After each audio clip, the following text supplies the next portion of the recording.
हनुमान जी कौन हैं?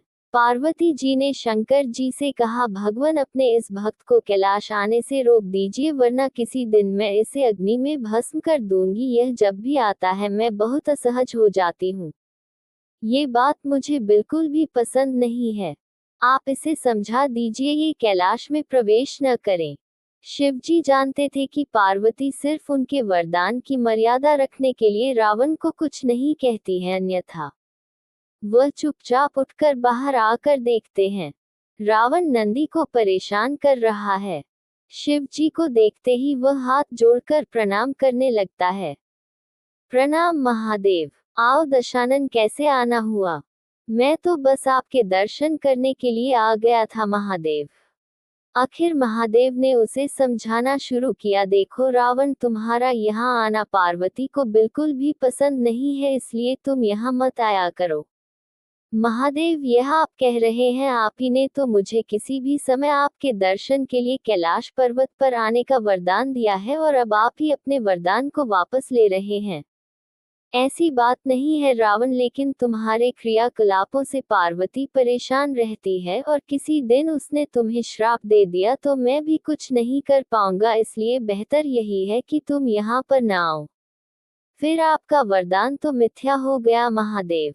मैं तुम्हें आज एक और वरदान देता हूँ, तुम जब भी मुझे याद करोगे मैं स्वयं ही तुम्हारे पास आ जाऊंगा, लेकिन तुम अब किसी भी परिस्थिति में कैलाश पर्वत पर मत आना। अब तुम यहाँ से जाओ, पार्वती तुमसे बहुत रुष्ट है। रावण चला जाता है। समय बदलता है। हनुमान जी रावण की स्वर्ण नगरी लंका को जलाकर राख करके चले जाते हैं, और रावण उनका कुछ नहीं कर सकता है।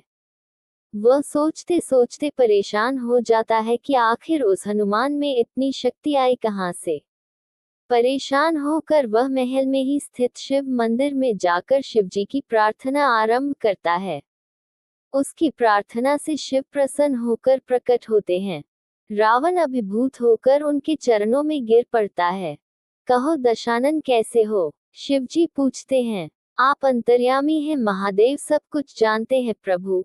एक अकेले हनुमान ने मेरी लंका को और मेरे दर्प को भी जलाकर राख कर दिया। मैं जानना चाहता हूँ कि यह जिसका नाम हनुमान है आखिर कौन है? और प्रभु, उसकी पूंछ तो और भी ज्यादा शक्तिशाली थी, किस तरह सहजता से मेरी लंका को जला दिया।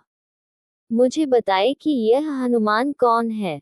शिवजी मुस्कुराते हुए रावण की बात सुनते रहते हैं, और फिर बताते हैं कि रावण, ये हनुमान और कोई नहीं, मेरा ही रुद्र अवतार है। विष्णु ने जब यह निश्चय किया कि वे पृथ्वी पर अवतार लेंगे और माता लक्ष्मी भी साथ ही अवतरित होंगी, तो मेरी इच्छा हुई कि मैं भी उनकी लीलाओं का साक्षी बनूं। और जब मैंने अपना यह निश्चय पार्वती को बताया तो वह हट कर बैठी कि मैं भी साथ ही रहूंगी, लेकिन ये समझ नहीं आया कि उसे इस लीला में किस तरह भागीदार बनाया जाए। तब सभी देवताओं ने मिलकर मुझे यह मार्ग बताया, आप तो बंदर बन जाइए और शक्ति स्वरूपा पार्वती देवी आपकी पूंछ के रूप में आपके साथ रहे, तभी आप दोनों साथ रह सकते हैं।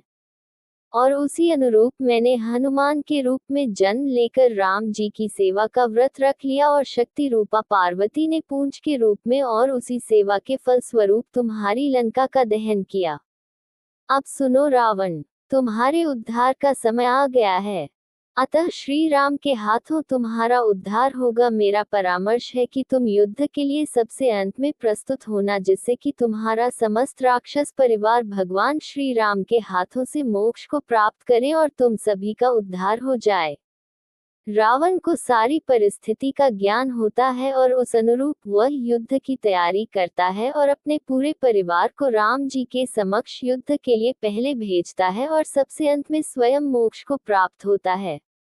आपको कहानी अच्छी लगी हो तो चैनल को सब्सक्राइब करें और वीडियो को लाइक करें। सूरजमुखी। आप सभी का दिन